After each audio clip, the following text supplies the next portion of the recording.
Well, hello. It's been a long time, guys. It's been a whole week of me being in YouTube jail. But don't you worry, I have come back with a vengeance. I've come back with piss and vinegar because we've got a lot of catching up to do today. I wasn't even actually really sure of when I was going to get my ability to stream back on my channel, but I logged in. I just had my locals call with my Zoom call with my locals community, which of course was awesome because my locals community is the best. And I logged into YouTube right after it was done, and lo and behold, all of my privileges had been restored, and we're back in business. YouTube thought they were going to get me down, but little did YouTube know that when they gave me a strike on my first channel for being a psychologist reading a peer-reviewed psychology article about the psychological impacts of mass, little did they know that I had just started a second channel not too long ago, and lo and behold, because they gave me a strike, I uploaded a viral video onto that channel that now has almost 1 million views of that mom in Carmel, New York. And now I am simultaneously live streaming on both my primary YouTube channel, which is Karlyn Borysenko, and also my second YouTube channel, which is actively Unwoke.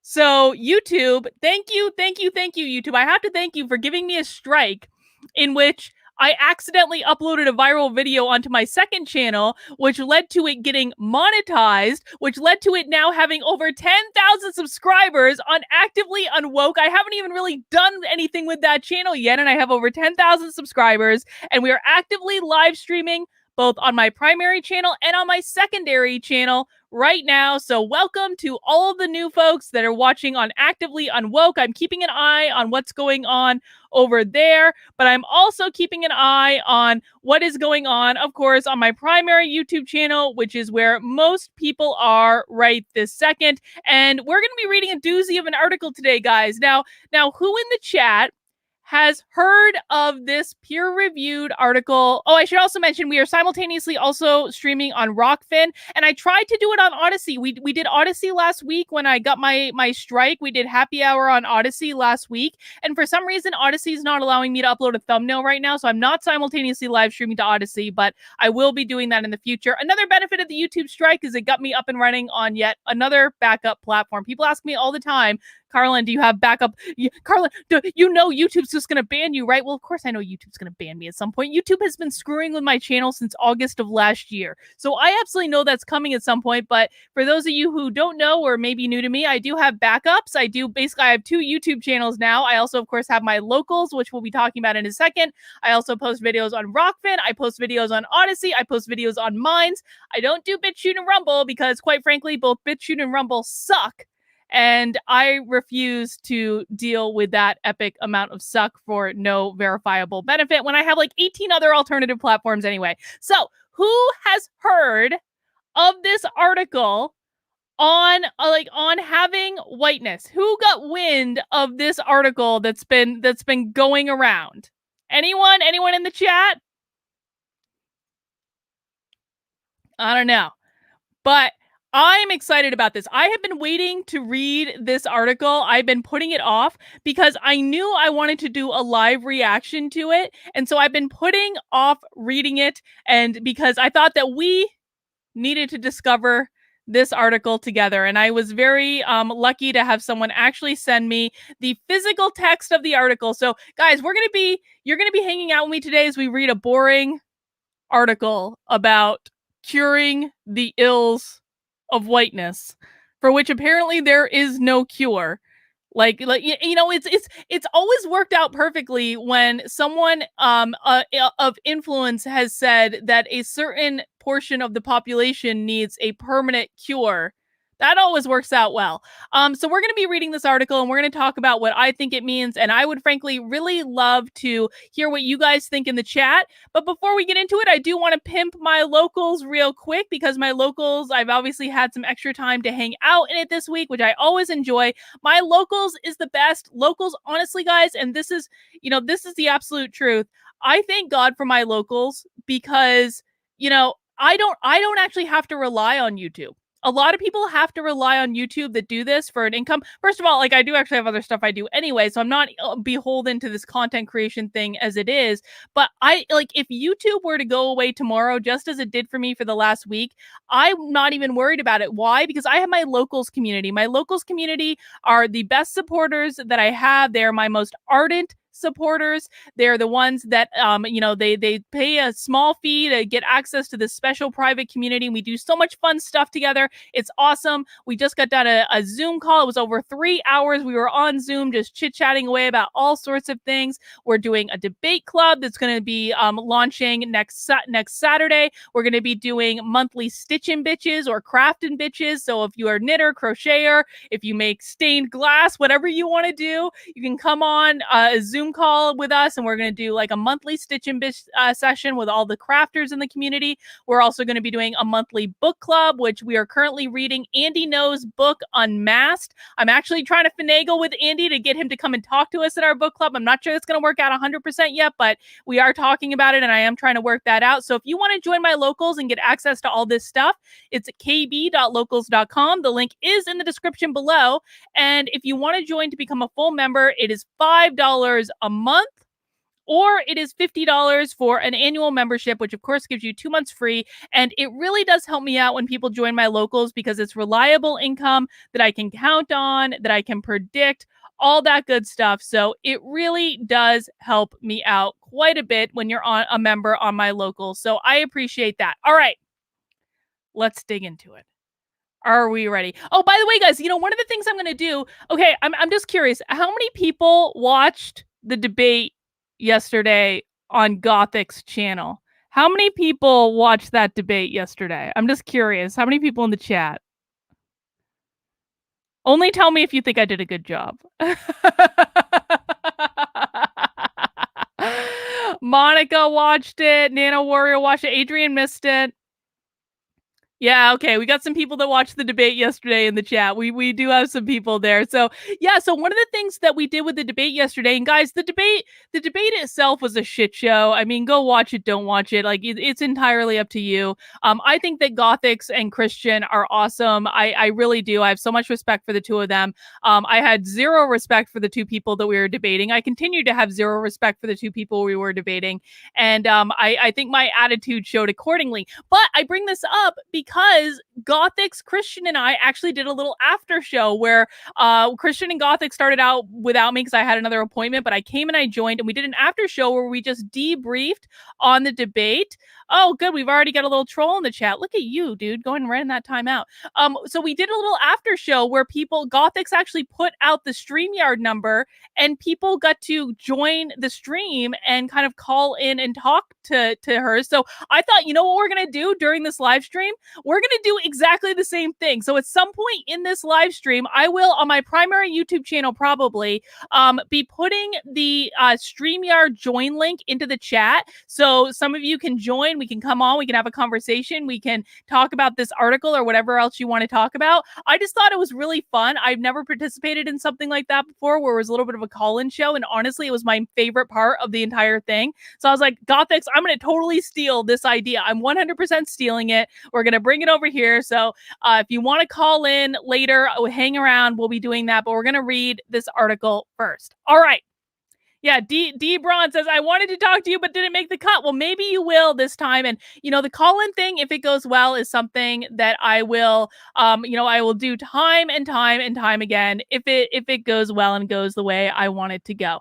All right, let me just see. I have like 14 different streaming sites here, so I'm just making sure I'm set up in the way I want to be set up. This is a little impromptu stream.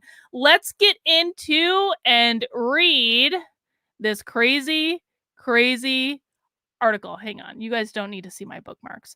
All right, because most of those aren't even relevant. Okay, let's see. This is an actual peer-reviewed study. This is a legitimate psychological study, and God help us. All right, let's dig in. This is the abstract on having whiteness. Whiteness is a condition one first acquires and then one has. A malignant, parasitic-like condition to which white people have a particular susceptibility. The condition is found. Wow. This is already legitimately the most dystopian thing I've ever read in my life. Can you believe this? I don't know how. Adrian, there's 17 pages of this. Oh my God. Why don't I have alcohol? Because happy hour's tomorrow. Okay. We're going to get through it. I'm going to be completely sober. We're going to do this serious. Okay. The condition is foundational, generating characteristic ways of being in one's body, in one's mind, in one's world. Wrong. Wrong. I wrote an entire goddamn book about mindfulness, which is all about being in one's mind, one's body, and one world. And there is no one white way to do that. That is completely incorrect. Okay. Parasitic whiteness renders its host's appetites voracious, insatiable, and perverse. These deformed appetites particularly target non-white people. I just can't. I'm already completely blown away, honestly. Once established, the appetites are nearly impossible to eliminate. Effective treatment consists of a combination of psychic and socio-historical interventions. Such interventions can reasonably aim only to reshape whiteness's infiltrated appetites, to reduce their intensity, redistribute their aims, and occasionally turn these aims towards the work of reparation. When remembered and represented, the ravages wreaked by the chronic condition can function either as a warning, never again, or as a temptation, great again. Memorialization alone, therefore, is no guarantee against regression. There is not yet a permanent cure. I already see some salad icons in the chat, and I think that the salad icon is perfectly appropriate. I also kind of feel like a Kate Slater icon is perfectly appropriate for any members of my channel that has access to the special Kate Slater icon. Hang on, I will show you exactly what it looks like. There she is with her furrowed brow, disapproving of our inherent whiteness. Wow. This is already the most insane thing I've ever read. And guys, we just read the abstract. This isn't even the article. This is just the paragraph summarizing the article. All right, let's dig in. I've got a giant cup of coffee here. I feel like I'm going to need it. All right. All right. I'm not going to be paying close attention to the chat on this, but I'm going to try, but I really do actually need to pay attention to this. But Adrian says it gets worse. Excellent. That's exactly what I wanted to hear. Good. This is not traditionally organized psychoanalytic text. No shit, Sherlock. No clear path links my argument to that of my predecessors. This formal peculiarity might be the product of my effort to braid together two incompatible voices to write simultaneously from both inside and outside the affliction I mean to study. Well, no, that's actually not true. There are absolutely psychological techniques in which you are studying the thing that you are in. I mean, it's kind of like, what is it? This is like basic like ethnography, isn't it? I mean, there's different ways that you can study this stuff. So no, this guy is already obviously doesn't know what he's talking about. Each position, inside and outside, offers irreducibly distorted views. The one by the limit of sincere introspection, and the other by the limits of theorized observation. The two perspectives turbulently converged during a recent experience in South Africa. We dropped off a Black woman hitchhiker at her ramshackle township home, one of hundreds we could see, all jammed together, helter-skelter, off a barren, cut-off, underserved piece of land. Apartheid segregation still firmly in place. Back at the hotel, we spoke to the staff about how troubled they'd been by what they'd seen. The young woman responded without hesitation. Well, she said, it's really simple. They have our houses, or they have their houses, and we have ours. She spoke with sincere confidence, pulling us in, indifferent to whatever resistance we in our silence might have felt. They have their houses, we have ours. That sentence, and especially the word we, repellent, implicating, inspires, haunts, and deforms what follows.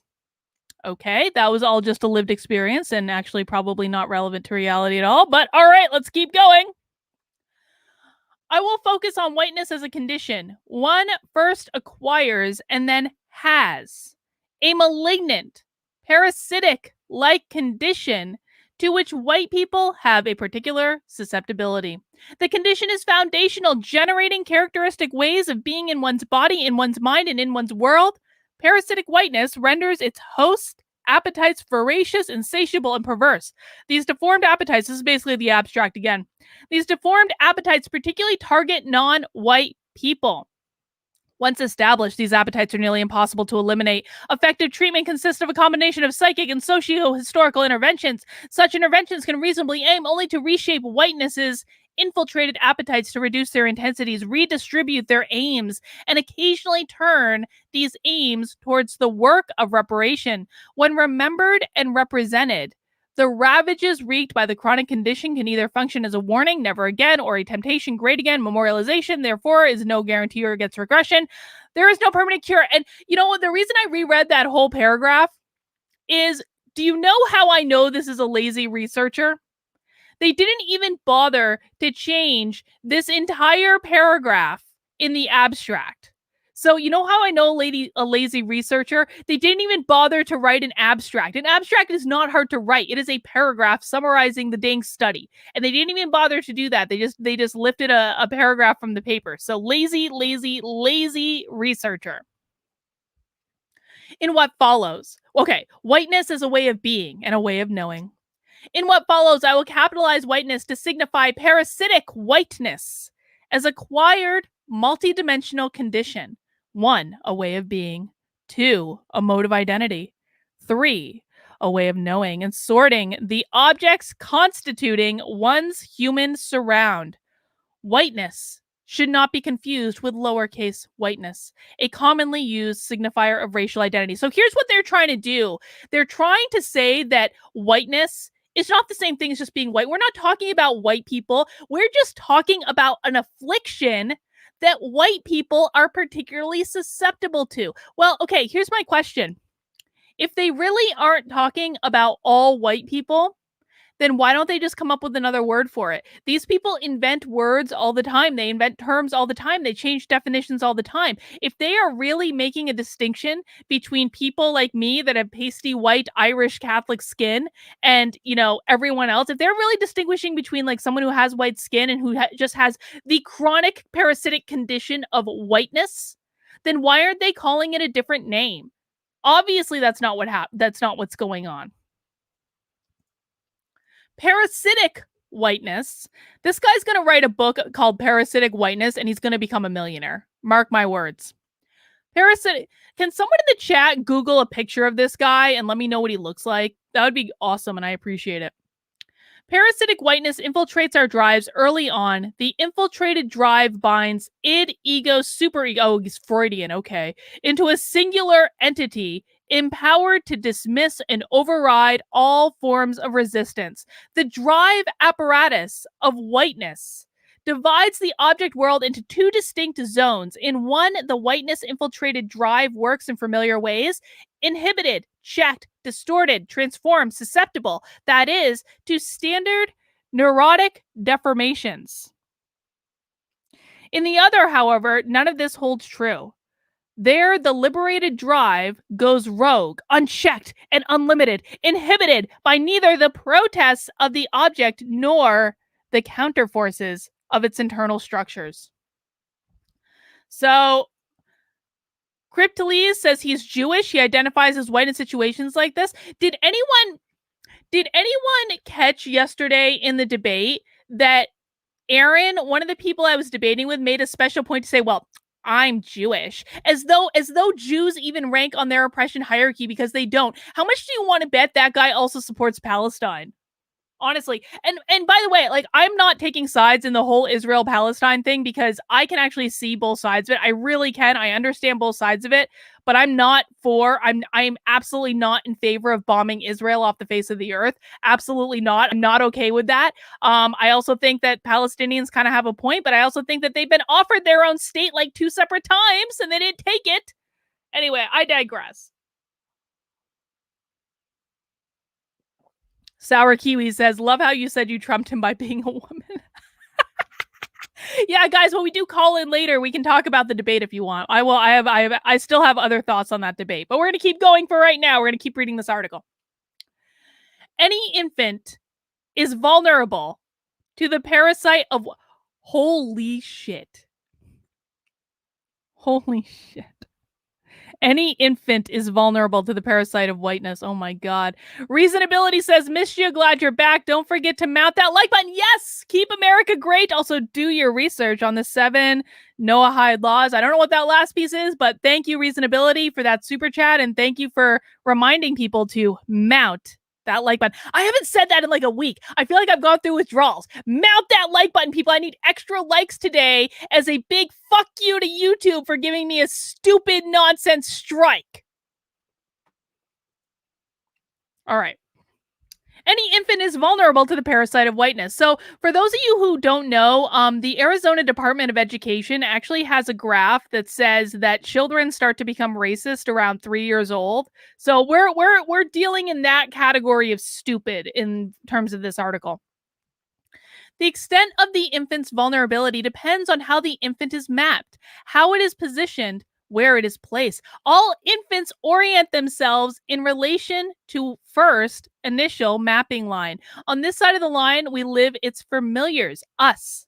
Well, on that side, we will live its strangers, them. So basically, he's saying that if infants are socialized in a white family, they learn that everyone is not white, is an other. Because this is one of the primary things these people say is they say that white people believe that white people are the normal or the default and that everyone else is abnormal. But the only people who actually say that are the critical race theorists. Like, I don't believe that white people are the normal or default. I don't think any of you believe that white people are the normal or default. It just happens to be the skin color with which I was born in. So that's what they're saying. Like, if you're born in a white family, you're going to automatically perceive everyone that's not white as being an other. For every infant, this mapping line founds, delineates, and defines the position of the stranger. As such, it marks the site of the first organized and enduring representation of an external source of anxiety. Beginning on the onset of stranger anxiety, the infant, while working to find its place in the world. Okay, pause. An infant is not working to find its place in the world. An infant is trying to figure out where to get food and how to take a nap. And do I have people around me that are going to take care of me and bring me the food and entertain me when I am bored and put me to sleep when I am tired? That is all an infant is doing. An infant is not on an intellectual journey to find its place in the world. Scott Campbell says, wait, I'm confused. Is an infant called a birth person now? I guess so. Okay. Beginning at the onset of stranger anxiety, the infant, while working to find its place in the world, will perpetually aim for safety, avoiding as best it can any external object located on the dangerous stranger side of the line. Oh my God. They're saying that if an infant is socialized in a white household, they are going to view anyone who is non-white as dangerous, which is not true. That is not true. You'll notice there is no academic reference on that point. There's very few academic references in this entire article. That's not true. That is provably not true. Parasitic whiteness works to turn this foundational line into an impermeable wall to permanently fix the place of the non-white stranger on the far side of the wall, there to be sorted and categorized and eventually mastered. Scott Campbell, thank you for that super chat, man. I appreciate it. And guys, I don't think if you're watching on Actively Unwoke, I don't think I've actually turned on the super chat abilities, which is fine. Like, you don't have to send me a super chat or anything. I just want you to know that I'm showing stuff on the screen because I'm broadcasting on both Actively Unwoke and also my primary YouTube channel. But I do have them turned on my primary YouTube channel. I'll get those turned on Actively Unwoke too for next time. Are merely, wait, did I finish that? Yes. Are merely unruly sexualities. Why did we go from talking about infants to talking about sexuality? I don't understand. Like, there's no transition. Our merely unruly sexualities may exert a constant pressure to eroticize the bodies and what? What the fuck just happened? No, I'm deadly serious. Like, what the fuck just happened? Because we were just talking about how the infant, while working to find its place in the world, will perpetually aim for safety, avoiding as best it can any external object located on the dangerous side of the line. So now we're talking about, oh, I didn't put bingo today. We'll do bingo tomorrow, guys. So now we're talking about, we go from talking about how an infant is just wanting to find safety. And in the very next paragraph, they're talking about sexuality and eroticizing the, what? Okay. Our merely unruly sexualities may exert a constant pressure to eroticize the bodies and beings of strangers, transgressively aiming to defy the wall, to integrate those bodies and beings, to take them in. But the rogue sexualities of parasitic whiteness add to that. They negatively eroticize.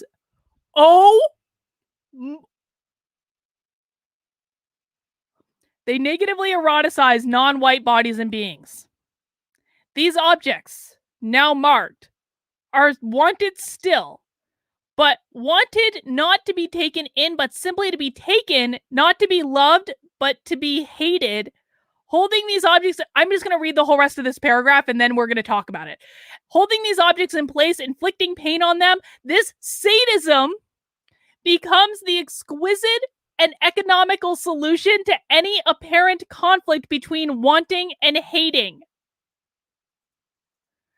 D. Braun says, thank you so much for fighting this fight. For all future generations, you are an inspiration and desperately needed in this fight against CRT. Thank you, D. Braun. I do appreciate that.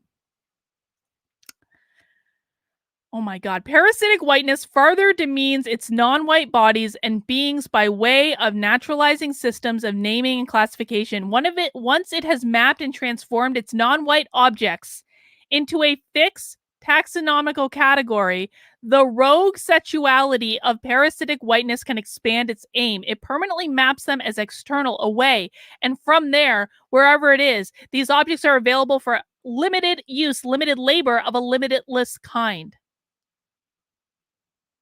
What the hell? Okay, I need a chat full of salad. I need some salad right now. Salad in the chat. That is not only a paragraph of the most fucked up word salad I've ever read in my life. Yes, Word Shrugger says, is this a peer-reviewed journal? Yes, it is. This is a peer-reviewed article. No, I have to keep reading, guys. We're going to get through this. We need to read this stuff. Wow. There's so much to take in here. To constant pressure to eroticize the bodies and beings of strangers, to aggressively to aim to defy the wall, to integrate the bodies and beings. The rogue sexualities of parasitic whiteness add to that. They negatively eroticize not. So they're saying that children negatively eroticize people. Like, okay, children who grow up who are in white households will negatively eroticize non-white people. How do they okay. Maybe if we just go to the next paragraph, this will be explained. I somehow doubt that, but we're going to give it a try. Parasitic whiteness generates a state constantly eroticized excitement, adrift towards frenzy. Parasitic whiteness generates a state of constantly eroticized excitement, adrift to frenzy, fix, control, and arouse, want, hate, and Adrian, you were not kidding when you said this article was insane. I was not expecting this quite this level of insanity. I really wasn't. This is so off the rails of what I thought that we were going to be reading. I can't even. Fix, control, and arouse, want, hate, and terrorize. Whiteness resides at this always volatile edge in a state of permanent skirmish, always taking on the never obliterated resistances of its non-white objects. Always taking on the never obliterated. Okay. Opaque to itself and hyper-conscious of these objects, whiteness pursues the impossible. A stable synthesis, an endpoint. It can therefore never rest. Blindly, then, it continues forward, unendingly bent on conquering. There seems no backward path, no mode of retreat. It faces an interminable march forward march. If only it could totally and permanently transform these objects, turn the once fear and unknown into now reduced and measured, turn the once unique and overwhelming into the now fungible and owned. I have no idea what any of that means. Does anyone in the chat understand what any of that means? I would love some thoughts here. What do you guys think this means? And as we're sussing this out, please make sure you mount that like button, whether you're watching on my primary channel on Actively Unwoke or on Rockfin. Please mount that like button. Reasonability says, this is so gross, and the person who wrote this must have serious mental issues. 7 no-hide laws and Bush Sr. It's something everyone should know. I promise you, I'm going to Google it. Your pal says, where's my trombone emoji? That would be nice. That would be nice right now. We definitely need a trombone emoji. Adrian says, whiteness always seeks to get rid of non-white people. Therefore, they justify the continued work of anti-racism. Yeah. All right, let's just keep going, I guess. Let's keep going. Whiteness originates not in innocence, but in entitlement. Are they still talking about infants, or have we moved on from infants? I kind of feel like they just moved on from infants without making any level of transition. And God said, let us make man in our image after our likeness, and let them have dominion over the fish of the sea, and over the fowl of the air, and over the cattle, and over the earth, and over every creeping thing that creepeth upon the earth. And God blessed them. And God said unto them, be fruitful and multiply and replenish the earth and subdue it, and have dominion over the fish of the sea, and over the fowl of the air, and over every living thing that moveth upon the earth. Nothing like a good old Bible quote in the middle of a peer-reviewed paper, right? I do want to say, I do think that like we should really make a concerted effort to make the word creepeth come back. Like, in what other circumstances can we use the word creepeth? I really think that this is like a word that we need to start using in everyday vernacular.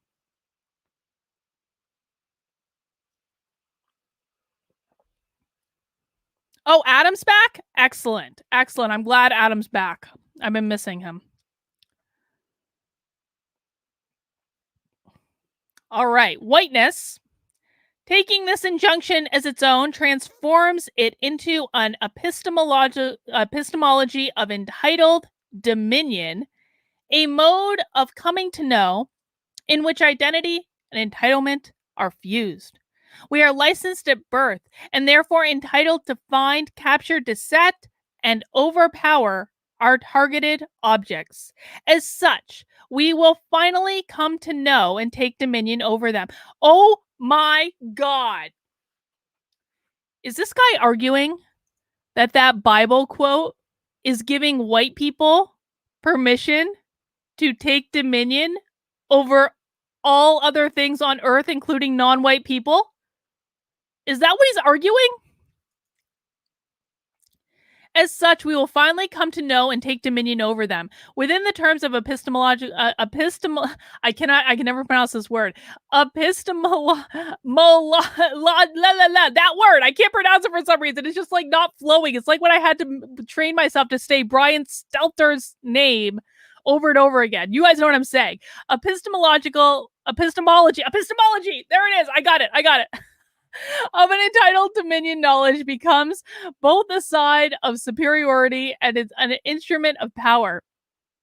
Yeah, that's what he's arguing. He's saying that this Bible quote, taken in conjunction with his definition of whiteness, is entitling people who are struggling with whiteness, because of course he doesn't mean white people, he just means people who are struggling with whiteness, who tend to always be white people.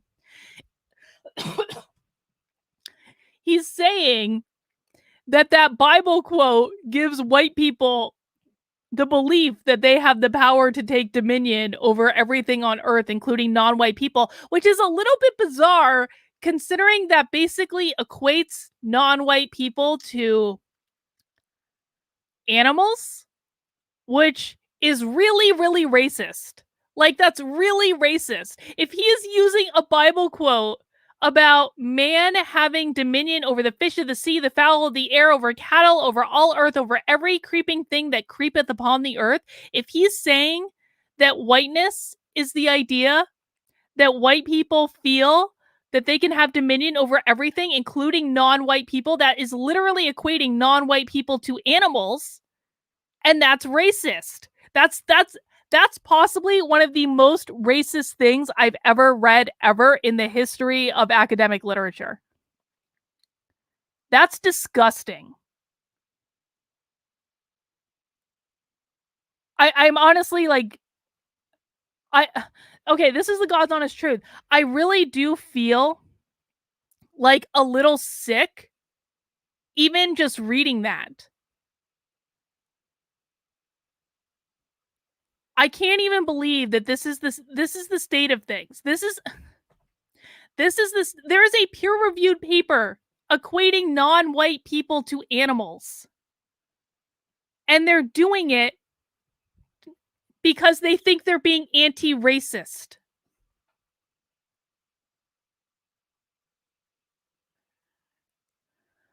All right.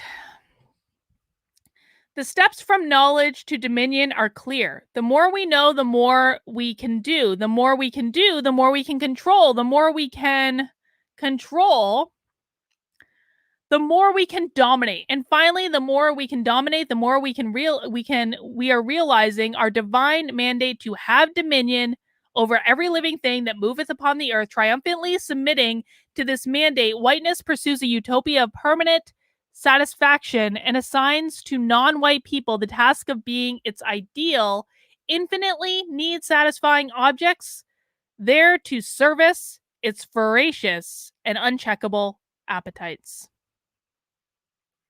You know, for anyone who saw me in the debate yesterday, I hope that you understand why I approached that debate with just absolute and total righteous indignation. To be really honest, I hope you understand why I did that, because this is the type of work those people are defending. This right here is what they're defending. Whiteness in action, inside and out. When targeting individuals, whiteness opportunistically attaches to any psychic structure that maps itself an object vertically. These vertical planes are ubiquitous and such provide an abundance of potential host receptors for parasitic whiteness. 6 separate yet intersecting such planes should be kept in mind here. 1. Oh, we're going to get into Freud. Oh, good. Oh, good. I've never been like the biggest fan of Freud in the world, just so we're all clear on how I stand about this. Well, let's play in the land of make-believe for just 1 second. Okay. The ego's foundation in a vertical split. Pleasure inside, pain outside. Good subject here, bad subject there. The original object then is the bad subject, the demeaned one below, threatening, of whom Freud writes, the ego hates, abhors, and pursues with intent to destroy. Oh God, Jody Shaw is texting me. Hang on. Okay. So Jody is going to have drinks with that lady from Carmel, New York tomorrow, and we were just texting. Like, I would totally go, but I can't. But like Jody's gonna FaceTime me into that meeting, so I'm pretty excited about that. Okay. 2. The subject-object world of the paranoid schizoid. Is he about to argue that being white, that whiteness is akin to being a paranoid schizophrenic? I'm pretty sure he's about to argue that. Okay. The subject-object world of paranoid schizoid position. The emerging subject here is in constant struggle to maintain itself against threats emerging from bad objects, to withstand them, and finally to fix and locate them elsewhere. Enough below enough to settle in to keep going. Okay. Jeff Horton, thank you for the super chat and your unwielding support, Jeff. I really appreciate it. The Lord works in mysterious ways. This is what happens when you think you can understand the mysteries, building narratives in new art form. You learn this stuff in college course division 101, reinforced in American Destruction 106. So I'm pretty sure he's saying here that white people, or people with whiteness, I'm sorry, we need to distinguish between white people and people with whiteness. He's basically saying here that they will view all non-white people as a constant emerging threat or a bad object that they need to withstand. Okay. Oh, good. Okay. Oh, wow. Oh, my God. The subject-object world of narcissism, of grandiosity and diminishment, of the master and the slave, of the all and the nothing, the highest and the lowest. I have no idea what any of that means. All white people are narcissists? Is that what he's saying? Like, oh, people with whiteness are narcissists. Okay, fine. The subject-object world of perversion. This guy has a fetish. I'm sorry. I'm just going to say it. This guy has a fetish. This is a kink. Like, that's what this reads like. This is a fetish. The subject-object world of perversion, of the user and the used, the person and the whole and the part, the owner and the owned, the dominator and the dominant. Dominated. Yeah, this guy has a fetish. The subject-object world of the edible triangle, of higher and lower, of power and powerlessness, of having and not having, of being able to and not being able to, of satisfaction and despair. The subject-object world of the authoritarian superego. Listen to this representative example. I was a decent person with her, with my dog Cleo. I was never sadder than when she died. Stupid, fucking stupid. Shut up. Why'd I say that? Just blathering. Get to work. What's a fucking dog got to do with anything, you fat piece of shit? I feel like that was one of my better dramatic readings ever. I have no idea what any of this means, but I feel like I read it very dramatically. Yeah, Lapis Lazuli's Mr. Gray wrote this. Yes, this is a guy with a BDSM fetish. I'm telling you right now, this is a guy that's into kink, man. That's who wrote this paper. That's why he's so goddamn Freudian. The interior verticality is obvious. The severity, the top-down conviction, the malign domineering, the tyrannical accuser, the cowering accused. Blob Monster says, it's funny you said fetish. This is the first thing I thought when I was reading his stuff. I'm glad I'm not the only one who would say that. No, dude, this is kink all over it. All over it. Probably, I mean, to be honest with you, probably, like, he's probably a deeply unsatisfied person sexually, which is why he channeled his kinky sexual energy into writing a paper called On Having Whiteness. Like, it's probably like a deeply deeply unsatisfactory sex life that resulted in this paper. Or alternatively, like, he has these obviously kinky desires to, like, that's obvious to anyone who reads this paper, and he's not willing to go and do what it takes to have these desires fulfilled, pay whatever money he needs to pay to have these desires fulfilled. He's not willing to do that. And so it manifests in the form of a self-hating paper about whiteness. Because he doesn't love himself to give himself what he really wants. Everything comes back to sex at the end of the day. I swear. I did not in any way, shape, or form expect that this was going to go down this road, but everything comes back to sex. Yeah. Oh, he's a total sub. Yeah. Total sub. Total sub. Wants to be chained up and have all sorts of stuff done to him. I'll tell you that. I bet you right now. Yep. Scott Campbell, I'm not going to show your chat on the screen, but it's really effing funny. It's really funny. Let me just check in on Rockfin, see if anything's going on over there. Nope, nothing's going on over there. Okay. All right, let's keep going. Along each of these vertical planes, subject-object relations are defined by power and grounded in the fantasy of sovereignty. And along each of these vertical planes, safety, satisfaction, and pleasure are. See, this paper is taking on a whole new meaning now that we've sussed out that this guy just has an unfulfilled kink. This paper takes on a completely new meaning now that we figured that out. I'm going to read this in a totally different way now that we figured out that this guy is just working through his own dissatisfaction with his sex life. No, we're not kink shaming. There's nothing wrong with having kinks, man. But if you have kinks, like, find a way to fulfill them. Otherwise, you're going to end up writing shit like this that goes viral on the internet. You know what I'm saying? Yeah. Look at this. Wait. Rogue Jen, 50 Shades of Whiteness confirmed.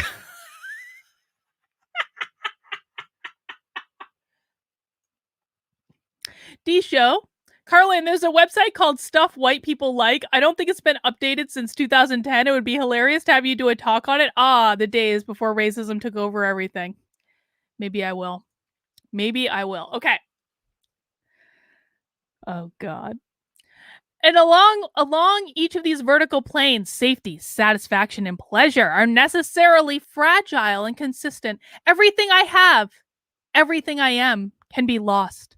My strength turned to abjection. My inclusion to exile. My calm to terror. The vertical fragility makes us all susceptible to parasitic whiteness. Whiteness promises to turn anxious singularity into confident plurality, isolated frailty into collective might. Whiteness caresses its host with reassurances never again. It can never seem to murmur, "Will, you have to be alone." It is always strained and always jeopardized. Will necessarily be susceptible to this preformed dream of an always empowered we are. But of course, whiteness does not limit its opportunistic work to individuals. It easily infiltrates even groups founded on the protection of individuals, on democratic principles, on a system concerned for fragile singularities. But when this group contacts an ominous vertical plane, when, for example, it feels jeopardized by external or internal threat, its founding horizontal principles can suddenly seem naive and dangerous. Opportunistic whiteness then can provide an instantaneous alternative, readily transforming the group's democratic impulses into nativist ones. As with susceptible individuals, all parasitic whiteness needs from its susceptible pluralities is a disruptive collision with verticality, a threat from below. I have no idea what he's saying. I need a chat full of salad right now. Word salad. But can sense one such threat across the world now, refugees in need, demanding a place and disrupting democratic assumptions of inclusiveness. Your pal says, I think the sad thing is if this was 1921, the author would be writing papers like this about Black people. Yes, that is indeed. Whiteness is always ready to respond to such a threat. Hang on, I think I need to back up. We can sense one such threat across the world now. Refugees in need. Okay, so refugees need some place to go, demanding a place and disrupting democratic assumptions of inclusiveness. Okay, so what he's saying here is if we do not take in every refugee from around the world, then we are merely giving in to our own parasitic whiteness. Because that's the only reason why we wouldn't want to take in refugees is that we are white and we have parasitic whiteness and we view them as a threat. That is the only reason we wouldn't want to take them in.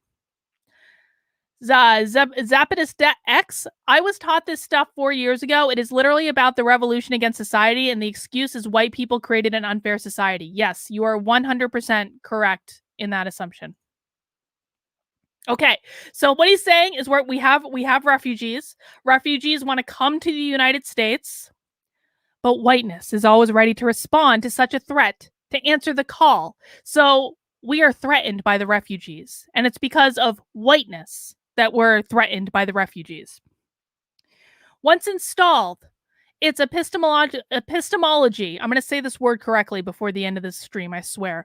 It's epistemology of entitled dominion will license its host, individual or group, to power without limit, force, without restriction, violence, without mercy. Whiteness now enjoys the liberty to freely enact its foundational epistemology of entitled dominion. Entitled dominion not only defines its subjects, we can see them gathering at our southern border.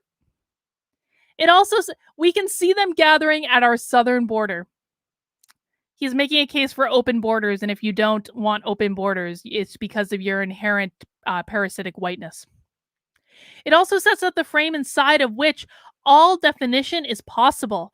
Anything outside the frame is, by virtue of its outsideness, both unreal and impossible. The voice of whiteness, entitled dominion, inside or outside, is firm and final. You are not a people, you are a labor. Wow!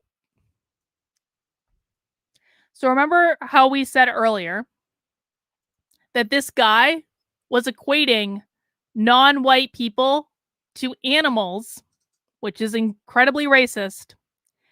And here's what he's doing is saying that it's not him doing it. He's not the one saying that non-white people are dehumanized. It's the people with whiteness that are saying that non-white people are dehumanized. You are not a people. You are a labor. You are not a person. You are a deviant. This is not desire. This is sickness. You are not in need. You are a failure. You are not your own. You are ours. These people are the most racist people on the planet. This is the most unbelievable projection I've ever seen in my life. That is, there are no words for how racist this is.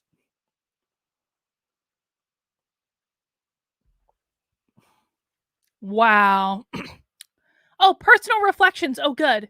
Oh, good. I would argue the entire first part of the paper has been personal reflections. That's just me. But let's see. The infiltration of whiteness can begin modestly. For 2 years, when we were 3 and 4, Bobby was my best friend. Bobby had a speech impediment due to a severe cleft palate. I was the only kid on the block who could understand him when he spoke. I loved Bobby. When school started, though, I went to regular school, and, well, Bobby was sent to one for disabled kids. That was the end of our friendship. We never spoke again. Well, it seems like he was a little shit as a kid, wasn't he? I wanted no part of him now. Something was wrong, weak, and deficient about it. Okay, dude, like, you're literally confessing that you were a little shit as a kid that cared more about popularity than you did your friend. He's making a confession that he abandoned his friend as a kid. And that is somehow an indictment of every white person ever? There are no citations. There are no citations. None. In other words, this kid wanted to be part of the popular kids, and he didn't think he could hang out with his friend with the cleft palate because then he wouldn't be accepted by the popular kids. Bobby was probably better off. Yeah, exactly. Bobby should have kicked his ass. Yes, I agree. Bobby was probably much better off. I wanted no part of him now. Something was wrong, weak, and deficient about him. I wanted only to be with kids of my kind. Bobby was now part of nature, not part of what I would learn about. He was no longer like me, one of those who would do the learning. No one told me to respond this way. No one told me not to. Okay, so now he's saying he didn't have parents to teach him about friendship. All right. I had what amounted to a revelation. I simply shunned him, turned away. That shunning, that act of mapping him now as an object, no longer a subject like me, this marked the site where whiteness might begin its work. Did he say that him and Bobby were different races? Because did I totally miss that? Or was Bobby just completely othered because he had a cleft palate?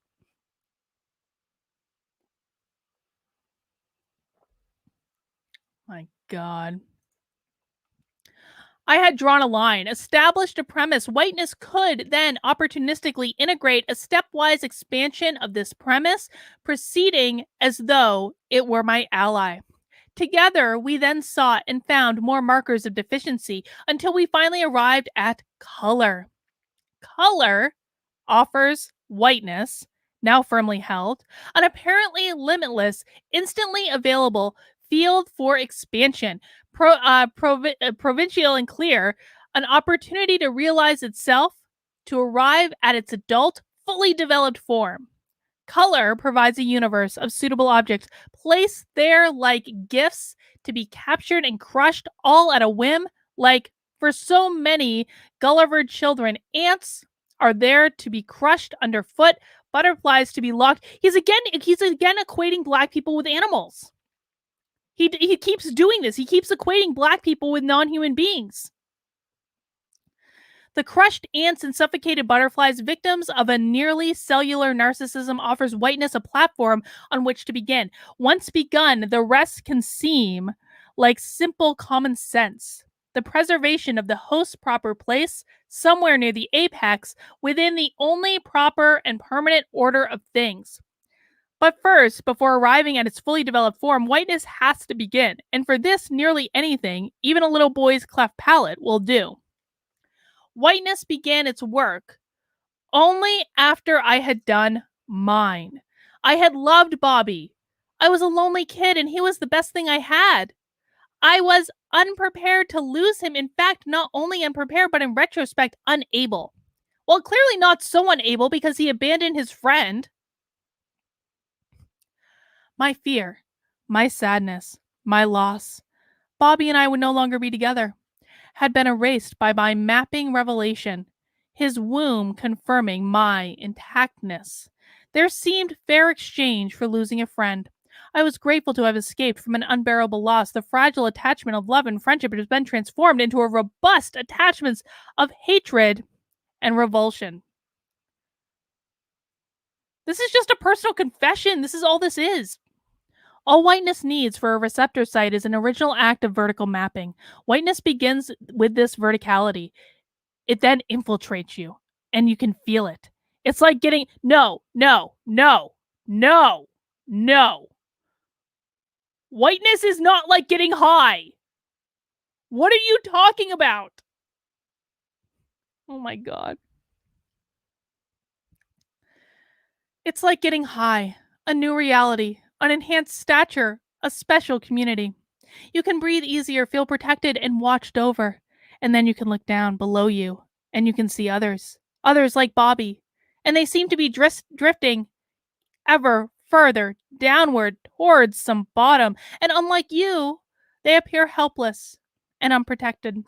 They fade into the distance, farther and farther away, over there, permanently permanently elsewhere. Parasitic. I'm basically just doing a dramatic reading at this point, just so you guys know. I'm literally just doing a dramatic reading because I feel like this is the only way to handle this situation. Parasitic whiteness, in fact, functions as inherited property does. Oh my God.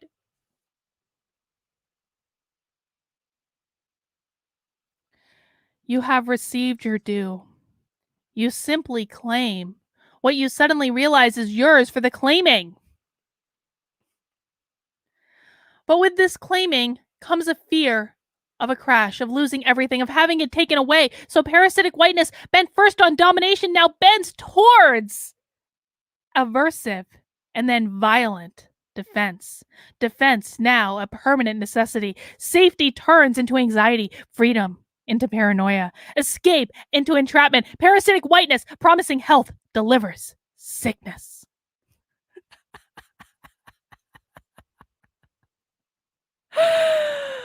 Oh, Jeff says he's upset that he can't save the world and he expects white people to do it. Hey, if LeBron James can't do it, no one can. When God wants to, he will wave his hand. Jesus. I shunned the neighbor's blind peddler. My beloved Aunt Belle suddenly became too fat. JT, the man who taught me how to drink out of a Coke bottle, turned into the black guy whose bottles I ought to avoid. Dude! Okay. This guy has horrible parents. I'm sorry. This guy's parents did not do his job. This guy's parents did not show him the love that he needed as a childhood, which is probably why he's so sexually repressed now and is channeling that sexual repression into articles like this. My immigrant grandparents became stupid peasants. But they were merely personal relationships. Each one weighted down. Is he saying that he suffered from whiteness and he thought his grandparents were stupid, ignorant peasants because he suffered from whiteness? Seriously? Seriously? Wow. But these were merely personal relationships, each one weighted down with meanings, and history is weighted down, in fact, by love. But once these fraught transformations were in place, once I was willing to accept them, they were emerged, the easiest and most global transformations of all, as though I was simply learning to name a natural feature of my new surround. Negroes have now become, I don't know how to say this word. I have no idea how to say that word. And with that, I was now mapped into the real world. I was no longer merely white. I was white. I had property and properties. And with this malignant turn, this turn away from mere locality towards a place in the natural world, parasitic whiteness had firmly established its place in a compliant host. This dude has written an academic paper that is in a peer-reviewed journal that basically says that he was a horrible little shit growing up that wasn't given enough love from his parents, that turned away from the people who taught him things, that turned his back on his friends, that thought his grandparents were stupid, and he's blaming all of this on parasitic whiteness. No, dude, no. You just needed therapy. And later in life, you just needed to get laid. And you just needed to know that people would love you, probably because your parents didn't show you enough love, which is probably why you didn't like your grandparents so much, because they reminded you of your parents. Your grandparents begot your parents. Dude.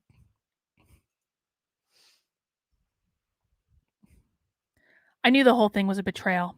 Whiteness regularly leaves little space for this consciousness and memory. For the awareness of one's own treachery, whiteness maps this awareness through this residue of an original innocence as yet another object to dominate, an interior disability, and as such a threat to the whole enterprise, weak, sniveling, regretful, that must itself be kept ordered and maintained and hidden, in effect sent away to an interior school where it too, this sliver of conscious, is mapped as a sub-apex object. All of this came in the form of a terrible flash, more revelations than thought. Bobby and the blind man belonged with those others in that school, somewhere far away and barren. Parasitical whiteness works this way.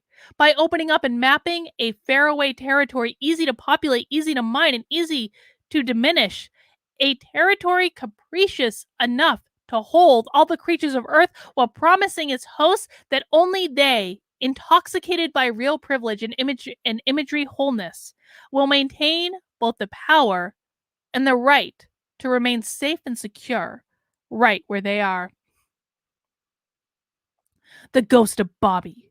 See, I wonder if Bobby has read this paper. Truly, I wonder if Bobby is even a real person or if he just made all of this up. But I really wonder if Bobby has read this paper. A ghost of Bobby seems to have come back to me in the person of a current patient of mine. Holy shit.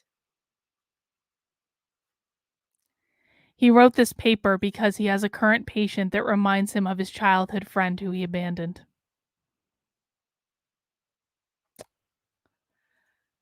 Bobby probably has a restraining order.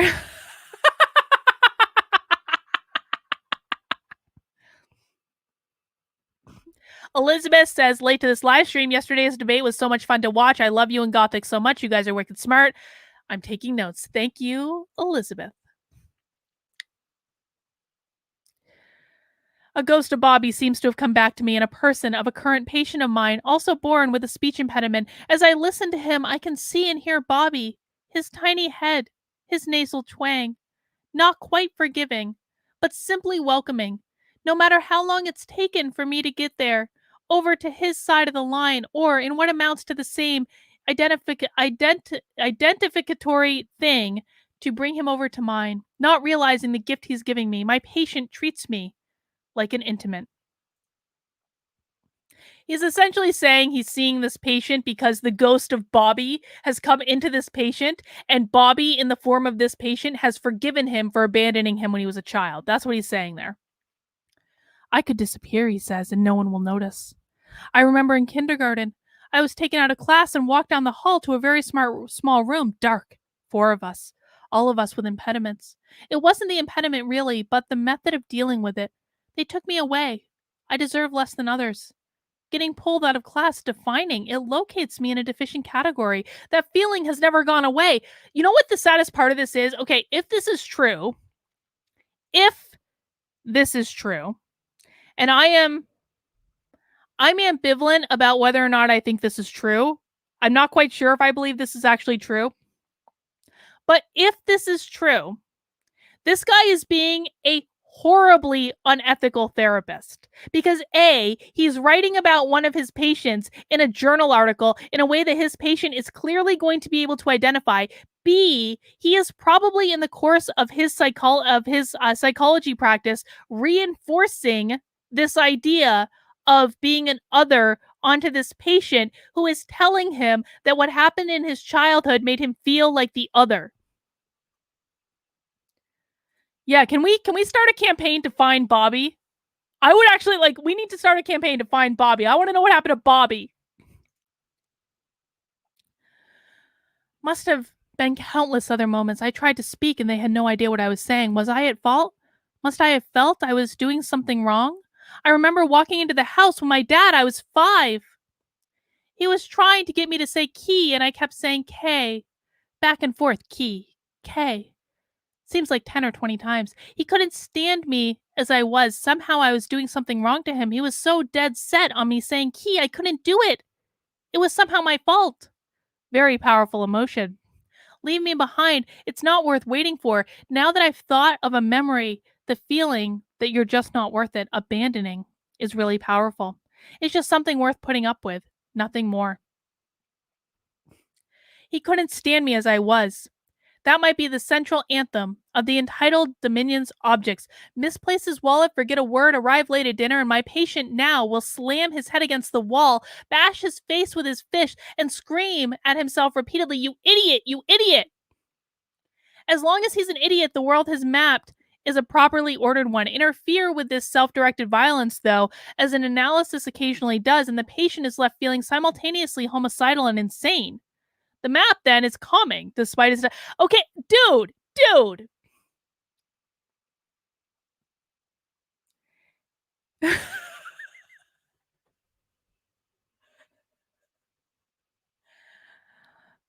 Jamie, I don't necessarily think you're wrong. It would not actually surprise me. Okay, how long is this paper? How many more pages do we have? I don't know how much more of this I can take. Okay, we got 71. I think we're about halfway done. We have 6 more pages. 6 more pages. Okay. First, to sense the maps. Okay, the maps working in the world in the consulting room. First, to sense the maps working in the world, listen to Lawrence Summers. Yeah, I'm definitely going to listen to Lawrence Summers on the topic of whiteness. Former president of Harvard, former secretary of the Treasury, writing here in the confidential World Bank memo from 1991. I think, hang on, super chat. The Price is Right review. Sup, awesome gal. I'll just say this. Since BLM and the left has the audacity to say black people can't be racist, it shows me BLM is trying to become the American equivalent to Aryan. No, I mean, I wouldn't say that. Like, you got to understand, none of this has to do with race. None of this has to do with race. It doesn't. This is not about black versus white. This is not about whiteness. This is only about power and control and destabilizing the system. That's all this is, really. I don't know if I'm going to be able to read the rest of these guys. I really don't. All right, let's see what Lawrence Summers had to say. I think the economic logic behind dumping a load of toxic waste in the lowest wage country is impeccable, and we should face up to that. I've always thought the countries in Africa are vastly underpolluted. Their air quality is probably vastly and effectively low compared to Los Angeles. Just between you and me, shouldn't the World Bank be encouraging more migration of the dirty industries? Okay, so spoiler, if you guys didn't know this, Lawrence Summers is a racist. That's what this is telling me. Lawrence Summers is a racist. Larry Summers is a racist. Shocking. Though we all might identify with the superficial manifest logic of whiteness here, number and equivalence, fairness and justice, we will refuse and resist both its explicit this guy really likes the word epistemology of entitled dominion and its covert and foundational logic of mapping. The mapping logic puts Summers anxious, disenchanted, swaggering on one side of the partition. Okay, we get it. White people are on one side of the partition, non-white people on the other side of the partition. Fine. Okay, ooh, clinical work. Anecdotes. Case 1. I'm going to skip ahead a little bit because my voice is going to go. Mr. A has been told that he is one of 2 finalists for a position he applied for out of an initial pool of 400 applicants. Mr. A, having undergone 3 intensive interviews, has been told that he will be informed of a decision after the weekend. This, the first session of the week, takes place on Tuesday. He's writing about his goddamn man. Fine.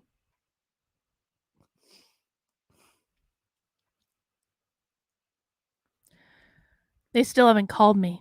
It's such bullshit. These imbeciles. It's not as though they're interviewing me for the Supreme Court. This is one level from the bottom. It's disgusting. The guy says he'll call on Monday, and then to add to the humiliation, my answering service fails on just that day. Oh, his answering service failed. Oh my God. Yeah, this is like a hippo. Yeah, this is kind of like a. This is really not ethical what he's doing here. I don't know if it's a HIPAA violation because he's not revealing the identity, but it's like really not ethical. I have to call the fucking secretary and ask her if perhaps her toad of a boss has found the time and the inclination to have called me. Sorry to bother. Okay, this guy is basically describing an asshole. He's describing a mean person, and he's saying that this is a property of whiteness. That's what he's saying. I can't. I can't. Where's our conclusions? I'm sorry. I'm skipping ahead. And then what we're going to do is if you guys want to come on the stream and talk, I'm going to invite some people on the stream to talk about what they think about all this, but I just can't read another 6 pages of this. I'm sorry. My voice is going to go. My throat's about to go. I just can't do it.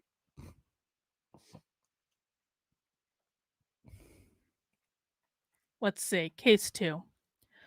A woman in analysis is speaking of her growing disgust at her male partner. She can barely tolerate his neediness, his insistence that they always be together. Increasingly restless and sexually unsatisfied, she has begun to threaten either affairs or a breakup. Her partner responds forcibly, repeatedly with an image that has long been a presence in her relationship. He says to her, "This is not you speaking. I know you love me. It's the pink monkey you have inside of you. That's what's..." What the fuck? That's what's talking. That monkey is crazy, wild. You can't control it. You need me to keep it. Okay.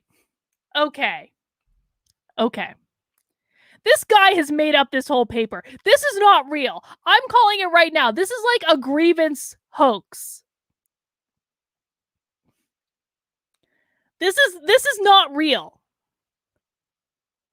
This is really not real. Janice Zeal says, invite me, guys. I'm gonna put the link out to join, and we're gonna just see who joins, and whoever gets in first gets in first. Okay.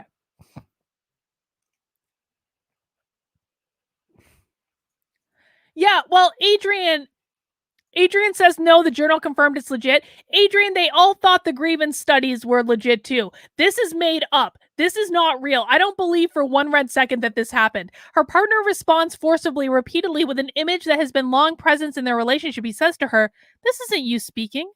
I know you love me. It's the pink monkey you have inside of you. That's what's talking. That monkey is crazy, wild. You can't control it. You need me to keep it under control." I don't think this is real. The journal might think it's real. I don't think this is real.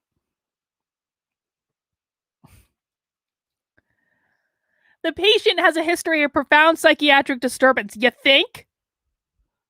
The idea of losing control terrifies her. For years, terrified, she has joined with her partner in working to keep the pink monkey under control. The pink monkey, a dangerous animal, demeaned by color.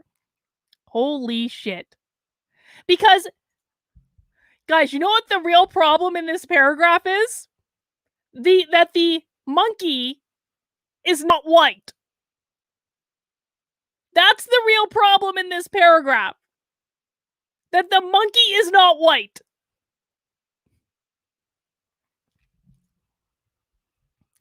The pink monkey, a dangerous animal, demeaned by color, names what she and her controlling partner agree is an invasive humanoid presence. The incarnation of a mad, dysregulating, primitively located not outside where it belongs, but instead deep in her interior.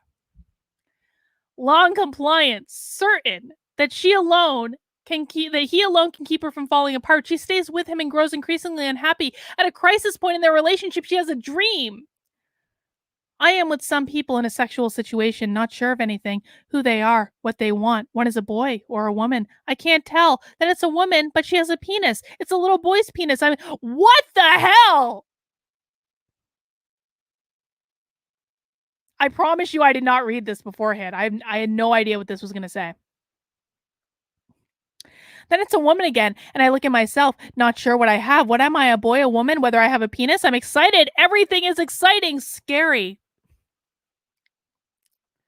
She begins speaking about dream hesitantly, afraid. It means she is becoming crazy again, perverse and sick. I say she seems to expect me to confirm that. Isn't that what psychoanalysts do? She says. Raoul says I'm crazy and you don't.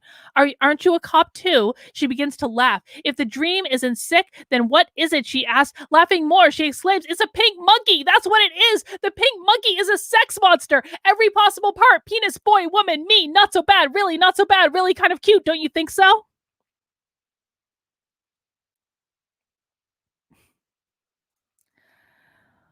I have no fucking idea what's happening. I have no idea what's going on right now.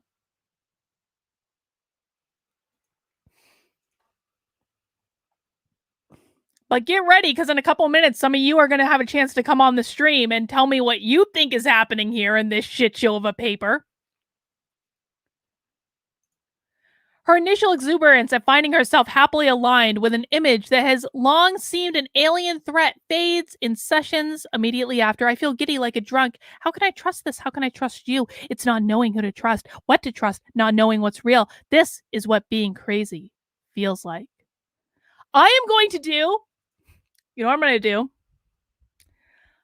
I'm seriously right now considering doing like a spoken word album based on this article. That would be fucking hilarious. I'm going to do a spoken word album based on this article. It'll probably win me a Grammy.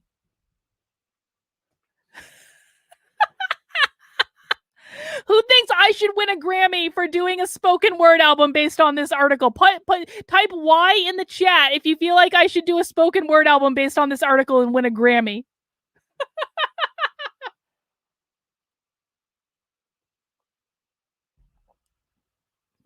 Oh my God.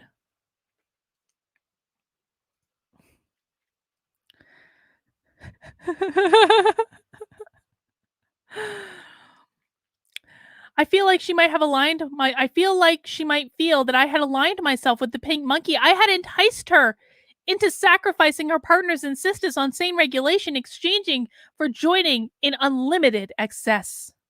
This picture of me as malign seducer reminds her of the Robert De Niro character in Cape Fear, a killer who entices an adolescent girl in order to gain vengeful access to her father, the policeman responsible for her killer's imprisonment. Guys, mount that like button if you think I should do a spoken word album, please, and thank you. The exchanges took place 5 years into the analysis. The 5 years seem to carry weight as patients contend with what she feels were two men, each of you out to get me on your side. I tell her I think she is at least partially right about me. I do want her to come over to my side. I think the image of the pink monkey is being used to frighten and restrict her, and that her fear of it now, I don't know what that word is, having developed her own capabilities for control, the pink monkey is gratuitous and serves her partner's interest more than hers. She tells me she had come to trust me over the years. Without that, I don't think I could believe you now. All right. Moving on from the pink monkey.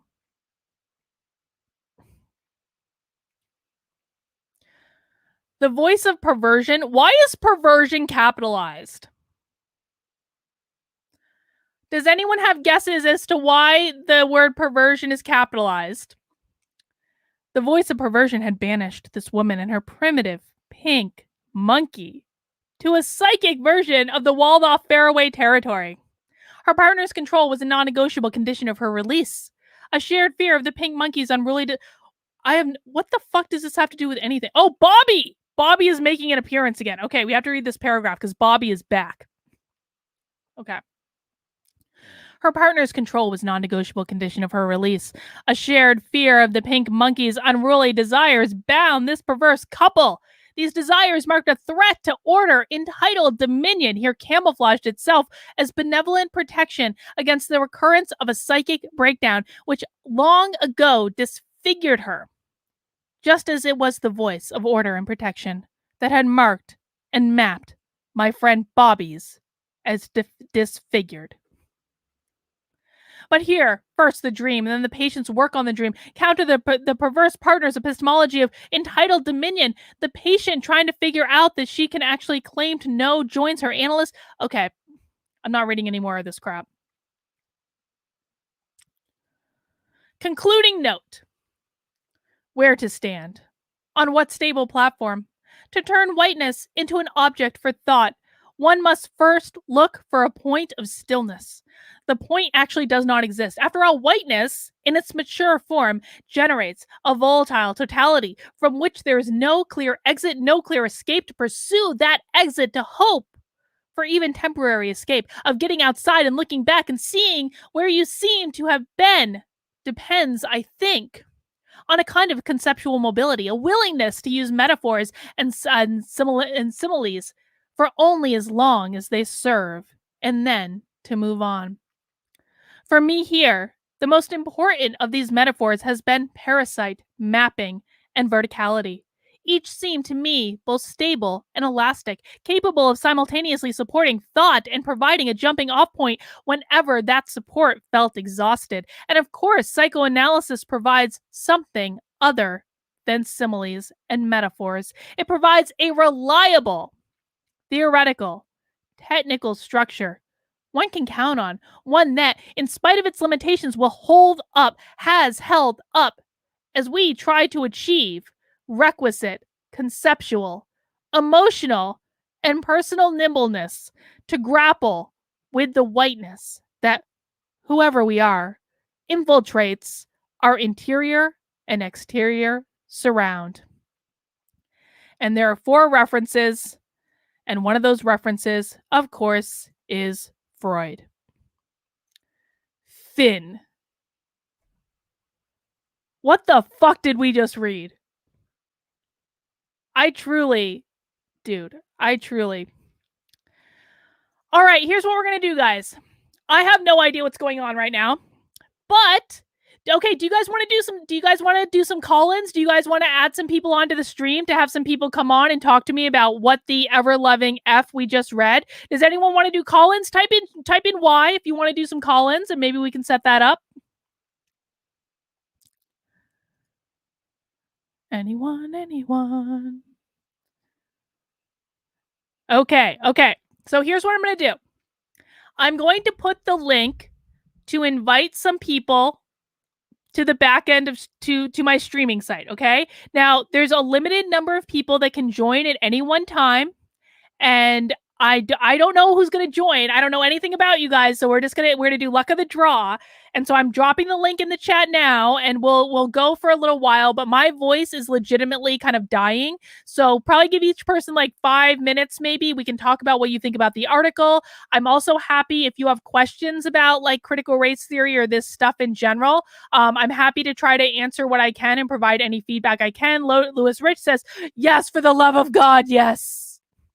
Okay, here's the link. Do it. And we'll see how many people pop up.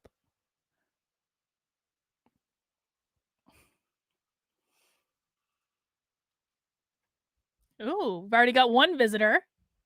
Only one so far.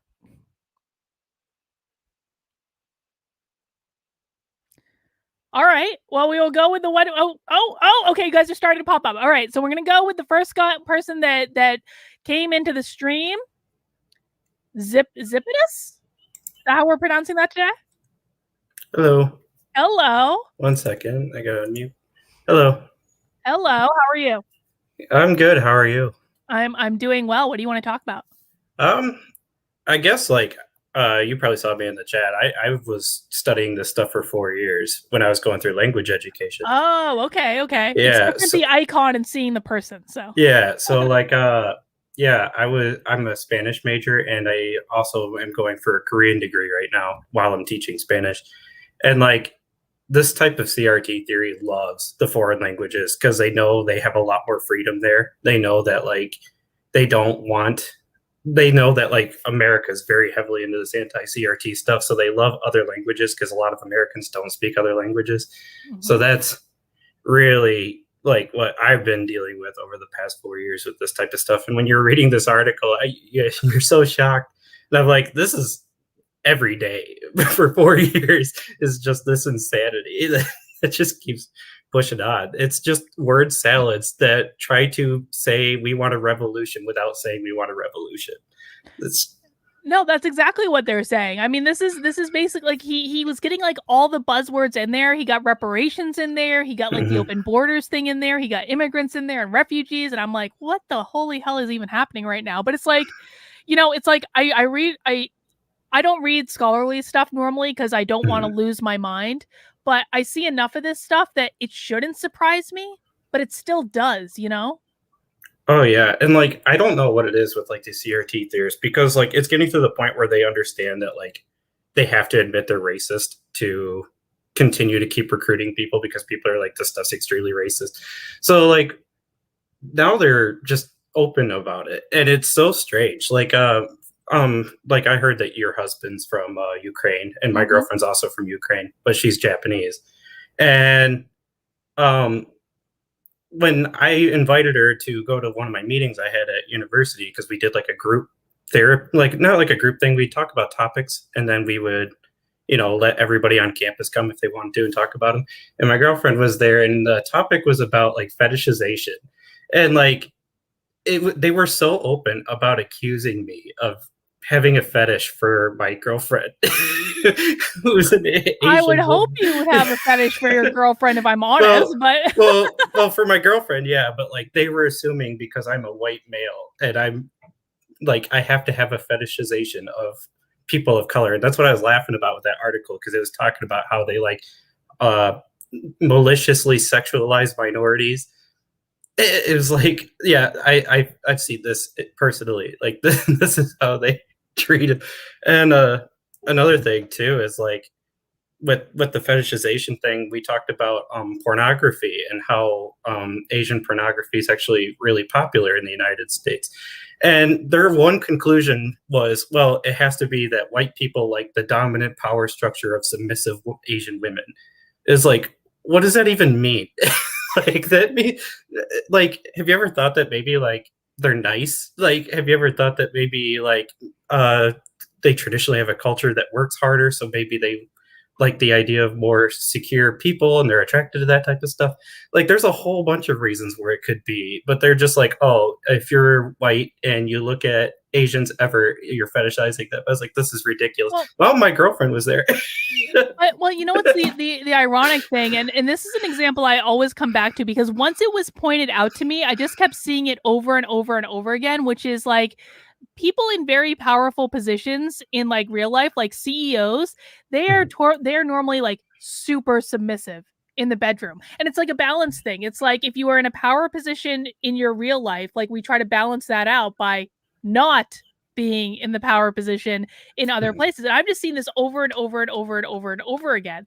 And so it's kind of ironic that they're like, you're only doing this to fetishize, like you're doing this because like it's a more submissive culture because you're white and you want to have dominance. Because really how it tends to work is people who are in the power position, if white people are really in the power position, there are times when they want to be taken out of that power position. So it wouldn't even make sense from that capacity for that to even be real. But they just make this stuff up. Oh yeah, for sure. Am I past time yet? I've already been talking. Oh yeah. Well, thank you for being my first ever call-in. I No appreciate problem. it. It's nice to meet you. Yeah, it's nice to meet you too. You have a good day, doctor. Thank you. All right. Next up, and I'm just going in order, guys, of how you're showing up on my stream. Next up, we have Easy C. Hello, Easy C. Well, I only have a few comments on that. I came into that halfway through it, and I was, again, background on me is I'm coming from a fairly high level MBA background, top 20 and all that. I had no idea how to even follow what I was reading. Oh yeah, that was crazy. I've read thousands of studies. That was insane. Yeah. Yeah. So it's bad in the business side. So to give some non-specifics, I know about one of the top name hospital, it's one of the premier healthcare systems in the nation where they have some upcoming, this is not public information in general, but there's some upcoming general. Well, it is now. Well, kind of. I'm kidding. I'm being very non-specific. So, yeah. But there's some upcoming senior executive moves, and they have some very specific criteria as to what type of person the replacement must not be. And to give you a little bit of a hint, they know that because of it, it's going to be someone with significantly less experience in the hospital industry than would otherwise be the case. I have worked with two different significant healthcare systems, and both of them I know are doing stuff like this now. It's probably one of the same ones then.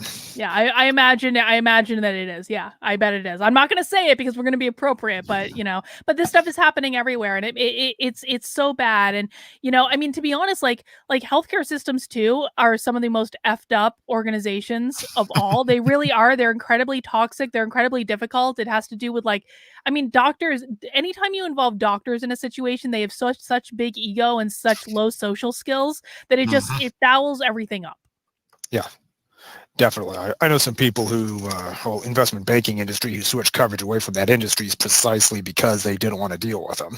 Exactly. I mean, like of all the industries that I've studied for workplace bullying, nursing, healthcare, number one. And it's not number one by a little bit. It's number one by a mile and a half. They're so toxic. But, I mean, and this is not going to make it any better. It's just going to make it worse. Like, you're going to add call out and cancel culture to an already toxic system. Good luck. Mm-hmm. All right. Easy C, anything else?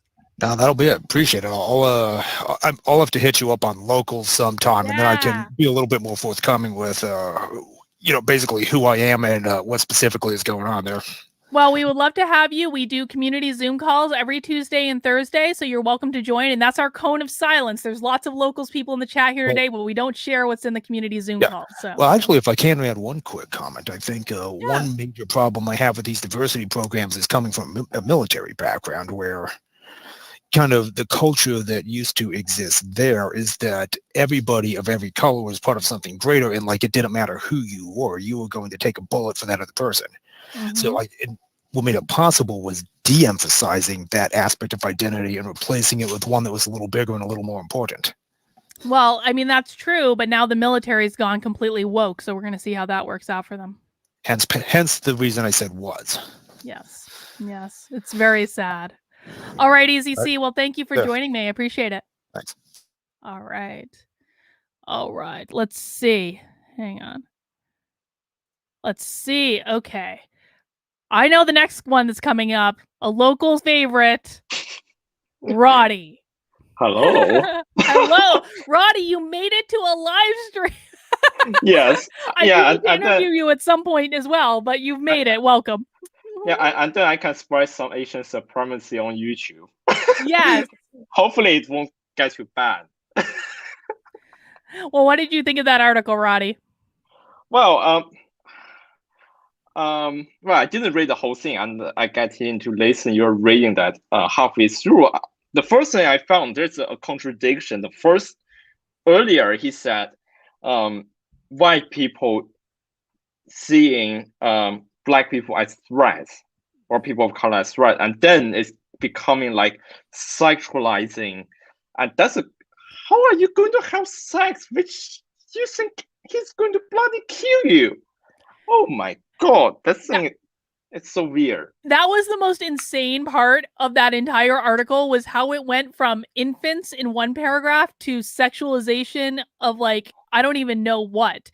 And then going into this whole Freudian analysis, I just don't even know. I have no idea what was even going on in that article. I have no idea what his point is, other than white people, other black people. Yeah, it's so weird. Like, also like the referencing, like what did he reference? I got the article pulled out. Something, a book review. I don't know whether that's a viable. I can share it on our screen right now. That's all he referenced right there. That's it. Yeah, the first one is a book review. So I don't know about, well, how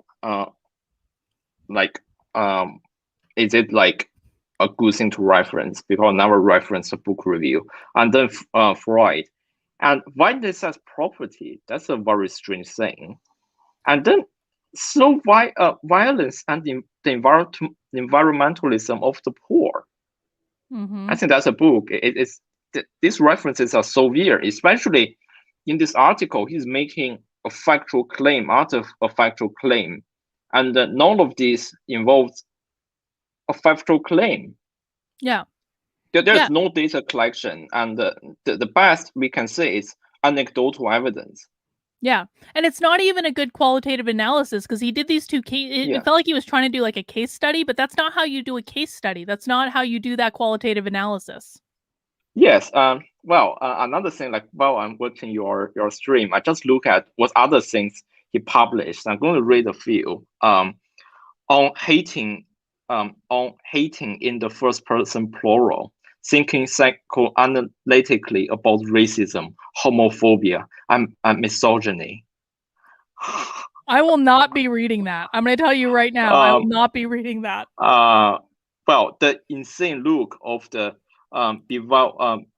bewildered, half-broken animal. Oh, good. Me, here, you there, now what? Commentary on Kate, Morris, Wilson, and another name I don't know. Well, another one, Pussy Riot, commentary on Hansbury.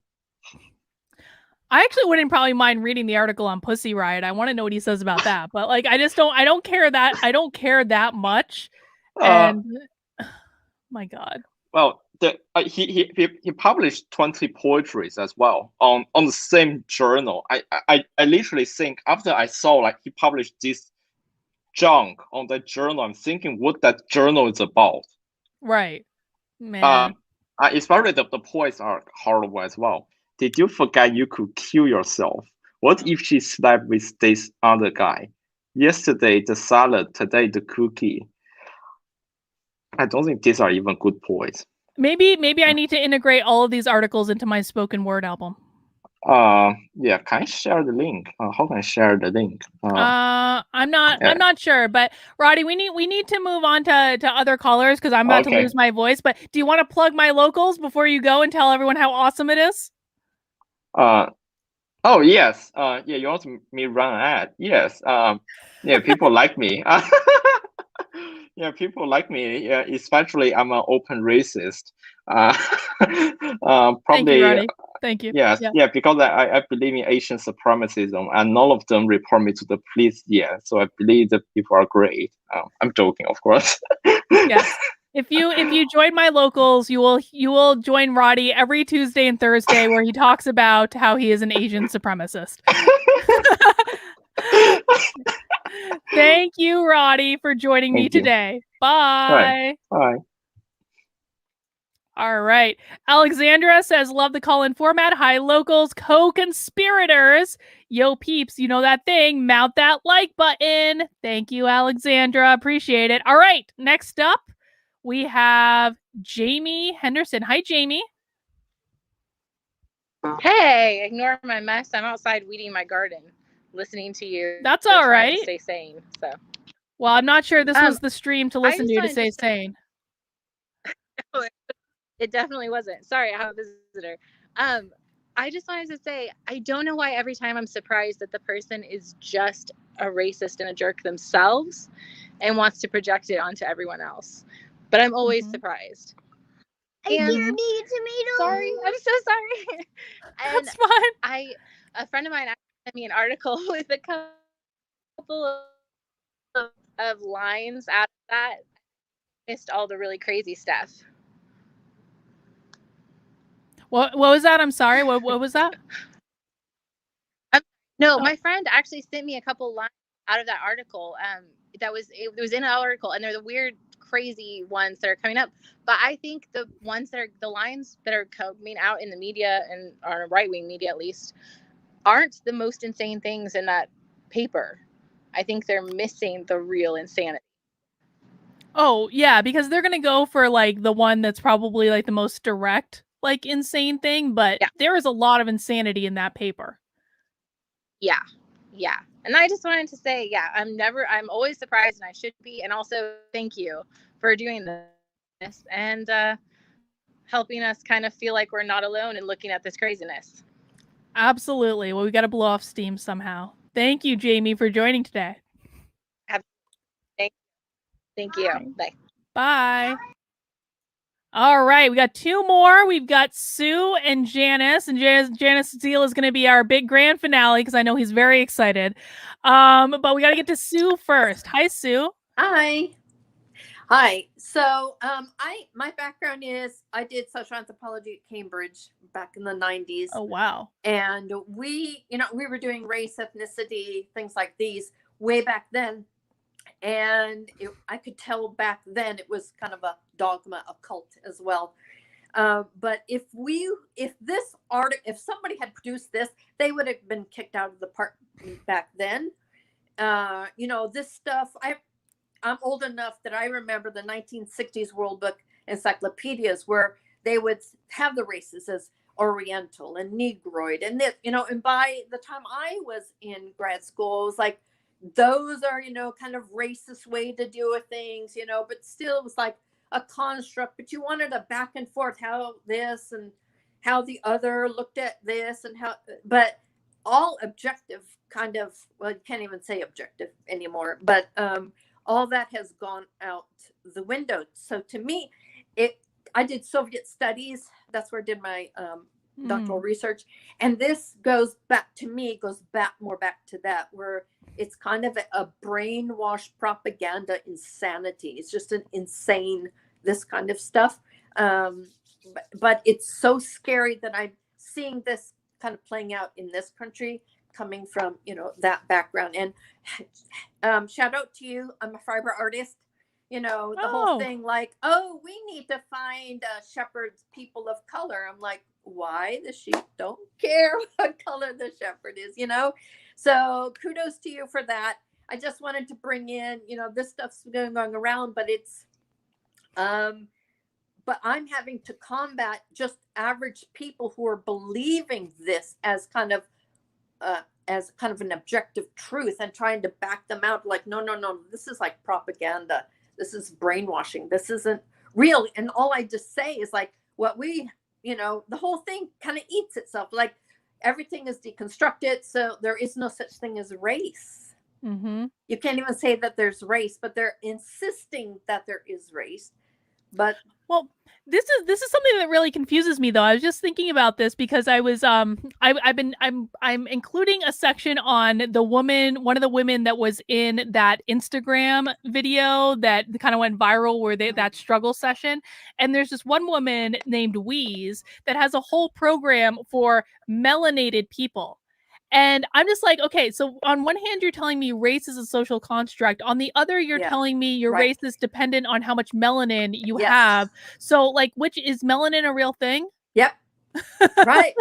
If they eat, this whole thing is just self-eating. I mean, it's just, it doesn't stand up on its own. But anyways, I know you got other people. I just wanted to say a shout out to you. Thank you for all you do. And fellow fiber artists, sane fiber artist out there. Yay. Thank you, Sue. I appreciate it. Thanks for stopping by. Bye. All right. We got our last one. I'm going to bring him on. Hello. Janice Zeal. If it isn't Karlyn. Good news for you, Karlyn. My father, my legal guardian, approved for me to have social justice hair. However, there's one kink in the chain, and don't worry, it's not a kink like the one I heard about during the article. It's a kink in the fact that, autistic people need to move. I'm sorry, my friend, but I cannot sit. I couldn't even sit through a Jehovah's Witness meeting that went on for 2 hours without stimming.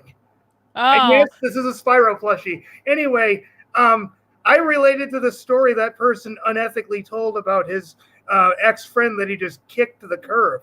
I have been that ex-friend. There were tears welling up in my eyes. Yeah, I bet. I have been that ex-friend, but my parents and the group home, for as much as I loathe them, and that I do, they taught me, show everybody unconditional love, show everybody, sit by the lonely kid at the table, don't make fun of the, lower, I'm going to use old language, lower functioning autistic kids. Mm-hmm. Try to be everybody's friend. And that's why I try to do that. That's why even though I heard you were a Republican or whatever, and you had social justice hair and glasses, I'm like, but Karlyn's telling the truth. I got into a fight with my house manager over this because the night that you talked about this stuff coming to my area of existence, I started actually getting scared. I couldn't sleep. No. Well, don't get scared. Because the thing of it is it's not going to get you if you don't allow it to. And that's what I had to remember. That's what I had to remember. Yes. Spyro the hero. Exactly. Spread his wings across my sector of existence and protect us. But we also need to fight by our own, using our own skills. Not violence, fight with our fists, but fight with our intellect, fight with our logic.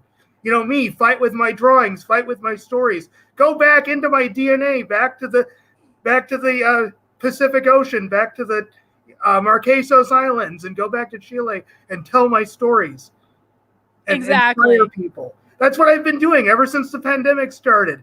I've been speaking to parents of autistic kids. I've been bringing them comfort. They're scared shitless.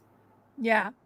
Well, the kids are scared. The kids are scared. And you can give them a lot of comfort because I think that you understand what it's like to be in their shoes, right? Yes, but I can also understand the kids. Hey, imagine, if you will, and I'll try not to keep you too long because I know your vocal cords are probably hurting. I would suggest drinking some tea with honey in it, some chamomile tea with honey in it, and resting your voice. And I know how much you love to talk, but anyway, I've been, imagine if you're an autistic kid, and this was done to me as a child as a teaching thingamajig, and I've told you that in PM. They would purposely pull the rug out from under my feet. They would promise me something at the end of the week. I'd get all my stupid little tokens and stupid little smiley faces and go, whoop, well, person C in the group home has an activity they want to do, and you need to learn how to handle no. Well, you are a ray of light, Janice. Honestly, I love. That's what my boss said about me.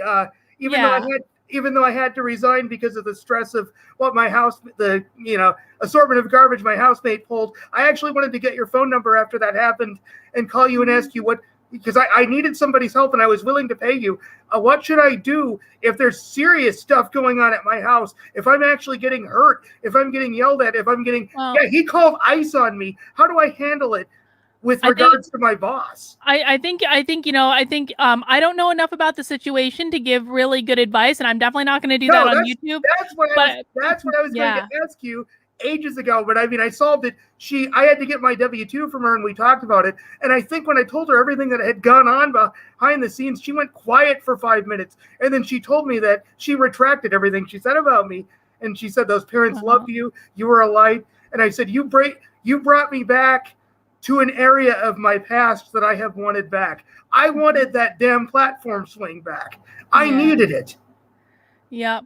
Well, it sounds like the situation's worked itself out, but I want to thank you for joining me today, and I want to thank you for the drawings that you do. I think that they're just great, and I think you're great. I have at least 12 more that I still have to scan. My executive functioning is not here. It's been 100 degrees for a few days straight in Minnesota, of all places.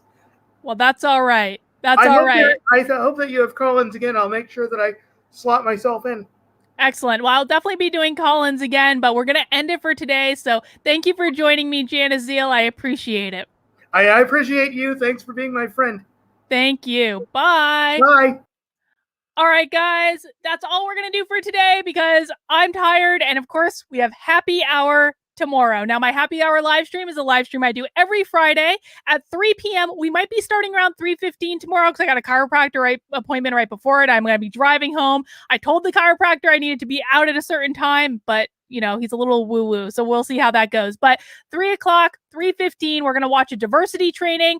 I'm going to get drunk, or at least drink, maybe not get all drunk, but maybe just drink a little bit. We're going to have some fun. We're going to play Unwoke Bingo. That will be tomorrow on the channel at 3:15, something like that. But thank you guys for spending some time with me today. We will definitely be doing live call-ins in the future because I just really enjoy it. I want to hear from you guys. I like reading the chat, but I think the live call-ins are even better. So I thank you to Gothics and Christian yesterday in our after show that you know did this, and I got to experience it. And now I know it's not scary, and most of you guys are not going to be like crazy on the stream, at least not yet. So thank you for that.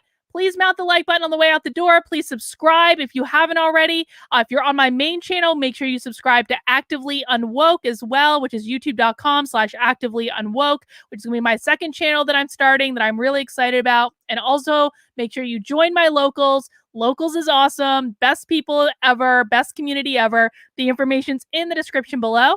All right, guys, that's all we have for right now. I'll see you soon.